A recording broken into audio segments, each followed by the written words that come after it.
سلام مجدد، ادامه میدیم درسمون رو با مکالمه درس هفتم.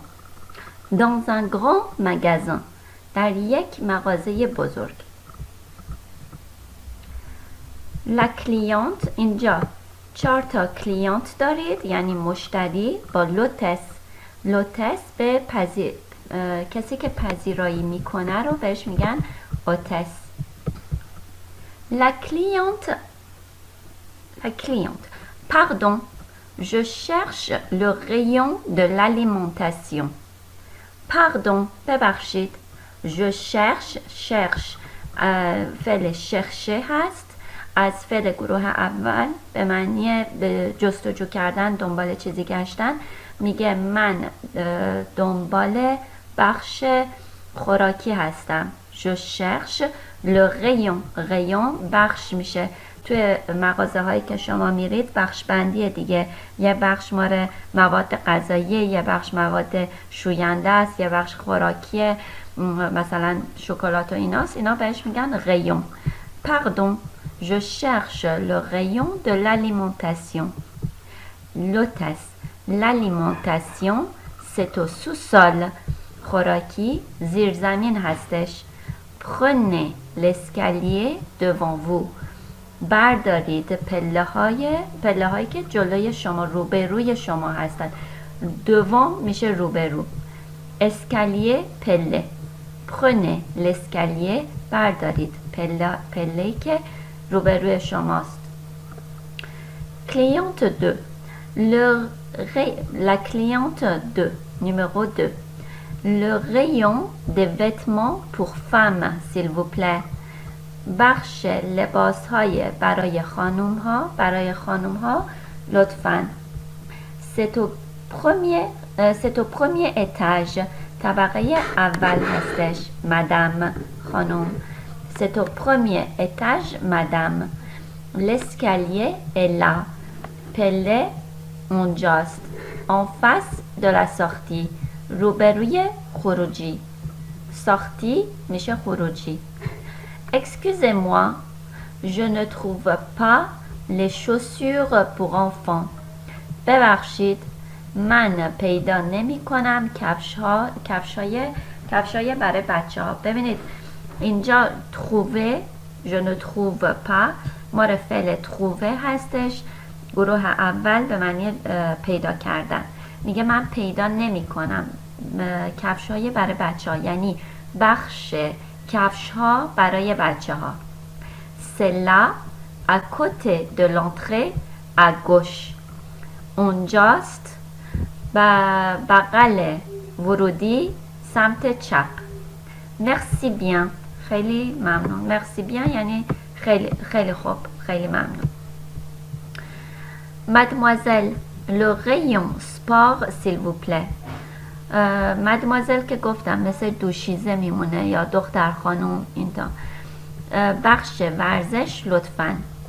C'est au deuxième étage، طبقه دومه. Vous avez l'escalier derrière vous. پله ها پشت سر شما هستن. پشت سر شما پله ها هستن. Merci. Numéro 7. Écoutez le dialogue vrai ou faux. گوش کنید به مکالمه درسته یا اشتباس.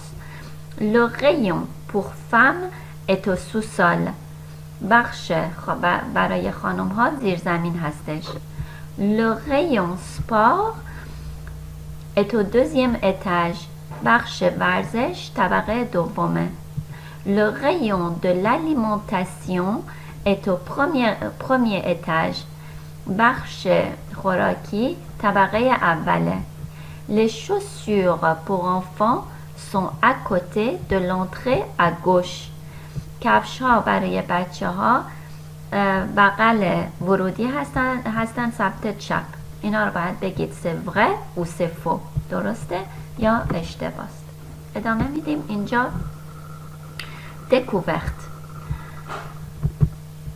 Regardez le plan du grand magasin. نگاه کنید به نقشه مغازه بزرگ. Où est le rayon sport؟ کجا هست بخش ورزش؟ ببینید جمله سوالی شما با او شروع شده. کجا هست؟ بخش ورزش. باید اینجا رو نگاه کنید ببینید که مثلا اینجا زده چی؟ vêtements hommes, vêtements enfants, chaussures femmes, chaussures hommes.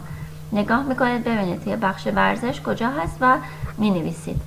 le rayon alimentation بخش خوراکی، le rayon parfumerie بخش عطر و le rayon chaussures بخش کفش. اینجا میبینید اینجا کفش ها، اینجا پرمیر اتاژ. بعد سپار بذارید سفر بیارم پایین تر شاید اینجا باشه.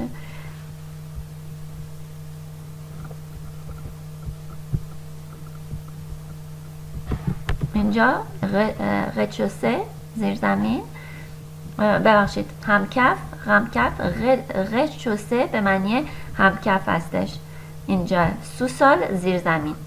بعد ببینید اینجا دارید امبلمان میشه وسایل مثل مبلمان، وتمان آنفان، ژوئه میشه اسباب بازی، ایفی تلویزیون، اینجا ما رو بخش تلویزیون و اینترنت و اینا، ولی مثلا بخش تلویزیون و وسایل مثل هرچی که الکترونیک باشه حتما توی همین بخش به فروش میره، چون که نوشته الکترومناژه، همش ماره بخش چیزایی که الکترونیکیه اینجا به فروش میره. خب numéro 9 repérez dans le dialogue page 67 les expressions utiles pour demander un renseignement. پیدا کنید در مکالمه صفحه 67 بیان‌هایی که مفید هستند برای درخواست اطلاعات. اینجا شما میاین توی این مکالمه میبینید که وقتی که میخوان که سوال بکنن مثلا میگن چی؟ pardon je cherche، از فعل chercher استفاده میکنه. ببخشید je cherche le rayon de l'alimentation. یا میگه excusez-moi je ne trouve pas les chaussures pour enfants. یا فقط از خانومه میپرسه mademoiselle le rayon sport s'il vous plaît. خب اینا رو میتونید یادداشت بکنید و حفظ کنید و ازشون استفاده کنید. numéro 10 regardez le plan du magasin. Une dame est au rayon parfumerie. Elle cherche le rayon chaussures. À deux, jouer la scène. نگاه کنید به نقشه مغازه. یک خانم در بخش عطر هستش. او به دنبال بخش کفش میگرده. 2 نفری بازی کنید این صحنه رو. یعنی اینجا که طبقه پرمیر اتاژ sont les chaussures femmes et la dame est au rayon parfumerie. Rayon parfumerie est au rez-de-chaussée. au rez-de-chaussée اینجا خانم اینجا rayon parfumerie بخواد بره اینجا، باید که 2 نفری اینو بازی کنید. بریم صفحه بعد. n'achetez pas sans essayer. بریم ویدیو بعد و این مکالمه رو با هم دیگه کار کنیم. تا ویدیو بعد، خدا نگهدار.